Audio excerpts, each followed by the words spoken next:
पहले हमें रस मार्ग नहीं देखना है, रस तो बाद का विषय है ना। पहले हमें भगवत मार्ग देखना है कि हमें भगवत मार्ग में चलना है। हमारा मन विषयों की आकांक्षा से रहित हो जाए, हमारे अंदर कोई पापाचरण न रह जाए, हम पवित्र भाव से निरंतर अपने आराध्य देव के चिंतन में मगन हों। पहले हमारा लक्ष्य ये होना चाहिए। देखो, अगर एक छोटा-सा विद्यार्थी, उसके सामने पीएचडी की बात रखी जाएगी तो घबरा जाएगा, क्योंकि ना उस विषय को जानता है, ना उसकी योग्यता है।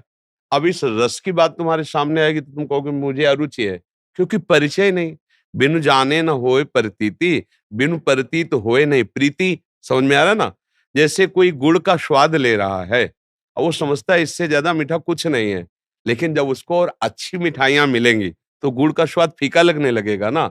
लेकिन अपने जब भगवत स्वाद ही नहीं लिया अभी, अभी ना नाम का स्वाद है, ना रूप का स्वाद है, ना प्रभु की दिव्यता का अनुभव, तो हम रस की तरफ क्यों सोचें? हम तो पहले ये सोचे ना कि अब हमारी पढ़ाई क्या है इस समय, हमें वर्तमान में कौन से क्लास में हमें प्रवेश करना है। तो हमारा पहला कार्य है भगवान की जो मांग है, हमारे शरीर से गंदे आचरण नहीं होंगे।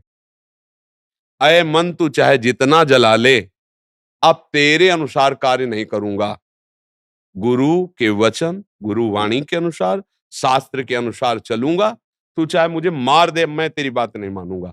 इतनी अगर हिम्मत कर लो तो आप लाइन पे आ गए, मतलब लाइन में हमारे मार्ग में आ गए। अब मैं निरंतर भगवत भजन करने का अभ्यास करूंगा प्रभु के बल से। मेरे में बल नहीं, अहंकार युक्त फिर ये चेष्टा हो जाएगी। मेरे में बल नहीं, मुझे गुरु कृपा का बल है, मुझे उनके आदेश का बल है। अब मैं निरंतर अभ्यास करूंगा नाम जपने का। अब इस पे उतरो, जब नाम कृपा करेगा तो अंदर रस का स्वाद पैदा करेगा। फिर हालत जो होगी ना वो वाणी से वर्णन नहीं की जा सकती। जो आनंद की दशा होती है, जो एक मस्ती आती है जिसे वास्तविक मस्ती कहते हैं, फिर पूछेंगे हम आपसे, आपको कि आप क्या हालचाल है? तब आप कहोगे वो जो बोल रहे थे बच्चापन की बात थी, अब तो बस जिया नहीं जा रहा। शब्द ही आएगा कि पिया के बिना जिया नहीं जा रहा। तो इसलिए हाँ जी, एक प्रश्न। जी। 20 साल पहले एक बहुत बड़ा संकट आया था। तब हमने सुना था कि नाम में बल होता है। तो उस वजह से केवल नाम का सहारा लेकर के 20 साल से लगातार नाम करता रहा, लेकिन जैसे आगे बढ़ता हूं जैसे ये काम वासना पटक देती है। ये हमने कई बार सत्संग में बताया है कि देखो, ये काम वासना 1 2 4 जन्म की होती तो जल्दी निपट जाती। ये हजारों जन्मों की, जितने हमारे जन्म हुए इसी से जन्म हुए, और इस शरीर की रचना भी काम से ही हुई है।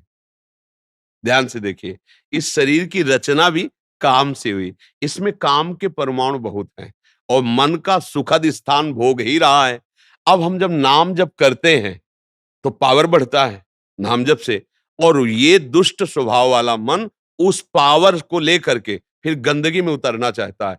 अब आप रोकने की चेष्टा करें, ये आपको जलाएगा, ये आपको विवश करेगा। बस उतनी जलन सह गए तो मटकी रस रखने लायक हो जाएगी।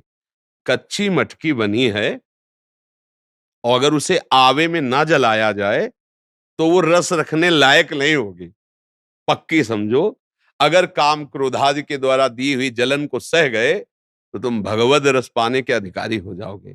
यम ही न व्यथ्यन्ते ते पुरुषम पुरुषर्षभ सम दुख सुखाधीरम स्वमृतत्वाय कल्पते। जो इन कामादि के द्वारा प्रकट की हुई जलन से व्याकुल होकर उस क्रिया में नहीं उतर जाता, उसे सह जाता है, वो परम पद का अधिकारी हो जाता है, वो भगवान की प्राप्ति का अधिकारी। ऐसा तो नहीं कि बचपन से सन्यासी हो कि मन को समझाए कि भैया पता नहीं कैसा स्वाद, वो कहता नहीं हमें चाहिए, तो बड़ा युद्ध करना पड़ेगा। आपने तो भोग भी लिया है, बस उसको दिखाना है कि इस भ्रम से हट जाइए। तुमने जो कुछ कहा मन में अभी तक किया, अब तुम्हें वही करना है जो मेरे गुरुदेव कहते हैं, जो मेरे शास्त्र कहते हैं, जो गुरुवाणी कहती है। अब तेरी एक बात नहीं मानेंगे, दोस्त भी इसको बनाओ और डंडा भी इसको लगाओ, दोनों बात है, क्योंकि इसके बिना काम बनेगा नहीं। एक बात और है, ये ना लगे तो फिर हम बेचैन हो जाएंगे, तो दोस्त भी बनाना है। अब कह रहा है कि हमें आज ये पाना है, अगर उचित है, धर्मयुक्त है, तो व्यवस्था करो उसको पाओ, दोस्ती भी करना उससे। अब कह रहा है कि हमको ये पाना है, अनुचित है। तो बिल्कुल नहीं, तो चाहे जितना जला ले, राधा राधा राधा राधा राधा, वो शांत हो जाएगा। धीरे धीरे वो आपके वश में होने लगे। जैसे जंगली घोड़े को वश में करने के लिए चाबुक की जरूरत है और दुलार करने की भी जरूरत है। अगर दुलारे ही करते रहोगे तो फिर उन्हें बस में नहीं आएगा, अगर चाबुक ही मारते रहे तो बस में नहीं आएगा। तो दोनों चीजें करनी। फिर एक दिन वो एड़ के अनुसार चलने लगता है ना, चाबुक मारना पड़ता है ना, एड़ जरा से दी इशारा समझ गया। ऐसे ही बिल्कुल जंगली घोड़ा समझो मन, जहां मन आता है कूद जाता है, देख नहीं रहे, जहां मन आता है कूद जाता है इसका। अब इसको फुसला के और संयम में देखना, इंद्रियों के ना घोड़े भगे, रात दिन इनमें संयम के कोड़े लगे। वो इतना जलाता है मन को कि हमको उसके पक्ष में हो ही जाना पड़ता है। पर अगर यही बात रोक ली तो आप जीत गए। वो अपने पक्ष में न कर पाए, तुमको अपने पक्ष में करना है। वो बहुत बार तुम्हें गिराएगा, जैसे नए घोड़े पे चढ़ो तो गिराएगा नहीं, तो संभलो, समझो, उसके गिराने की चाल को समझो। कैसे गिरा दिया, मैं कहाँ चूक कर रह गया, और अपने गिरने से दुखी मत हो, तुरंत फिर खड़े हो, फिर उसको बस में करो। अगर 2-4 बार गिरे, आप निराश हो गए कि अब तो हमसे नहीं होना, ऐसा नहीं।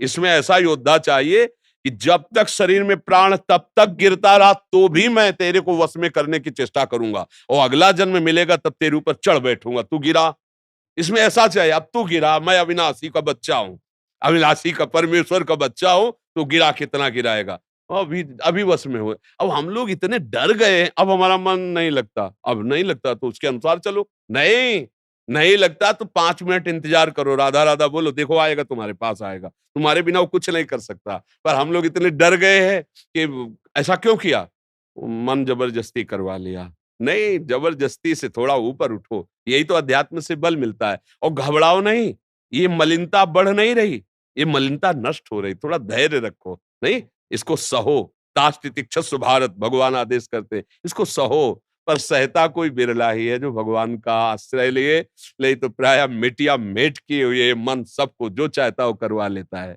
जी।